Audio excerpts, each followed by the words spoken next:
Alright, good morning everybody. It's your boy Akeen and welcome to the Pro Football Exclusive Scout Report. Here to give you a report on Keith McGill, the cornerback coming out of Utah. Now, he's been getting a couple of good grades headed towards this year's draft, and I have to strongly disagree with a lot of scouts. I'm not really fond about this particular player, but he's still a decent prospect headed towards this year's draft. Now, he's actually from La Miranda, California, and he was actually started off at Cerritos Junior College, where he was a JUCO All-American at safety before transferring to Utah, in which he started out as a safety. Now in 2011 he did play in 5 games but had to exit that season early due to a shoulder injury, in which he actually missed the entire 2012 season because of rehab, and then he converted to the cornerback position. And in this past season in 2013 he was an honorable mention All Pac-12 selection at cornerback. He still had a decent season, 37 tackles with 12 pass breakups and only 1 interception overall. Now let's start talking about his strengths and weaknesses. First, his strengths. Now he's a tall, well-proportioned athlete at 6'3", 211 pounds. He's pretty big for a cornerback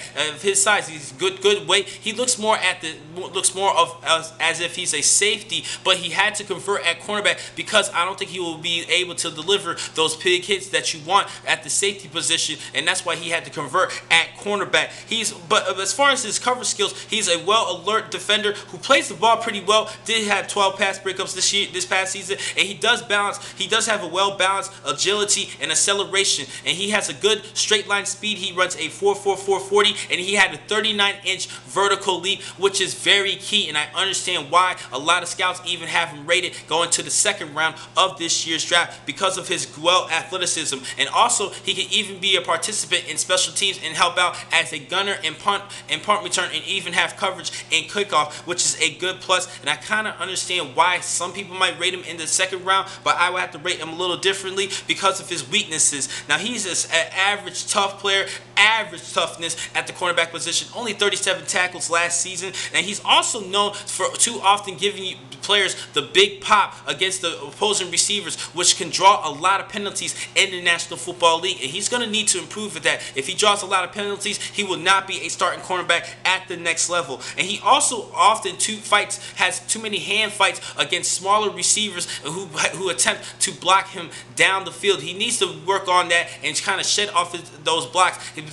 With a man of his size, he needs to improve in that and use his strength overall. Because he already has that size advantage over these smaller receivers, he needs to do a better job of shedding these blockers and even help out and run support. Now I mentioned earlier that he only had 1 interception this past season. Actually, only 1 interception in 2 seasons as a Utah Ute, which shows that he only has fair hands as far as picking off the football, and I don't think he's going to be too dependable in turning over the ball. But he does have decent skills in swatting the ball away. I'll give him a little bit of credit at that, but he's not really too well at picking off the ball and catching the ball. He dropped a couple of key balls, especially against a game against Arizona State this past season. And last but not least, I mentioned the shoulder injury, so we all know that he has durability issues. Now, I've been reading a lot of scouts' lists, and they even have him going in the 2nd round. But me personally, I would have to rate him an early 4th round pick at best. I think it's just too much of a risk with this particular selection. He's a pretty good athlete. He did show he had a good season,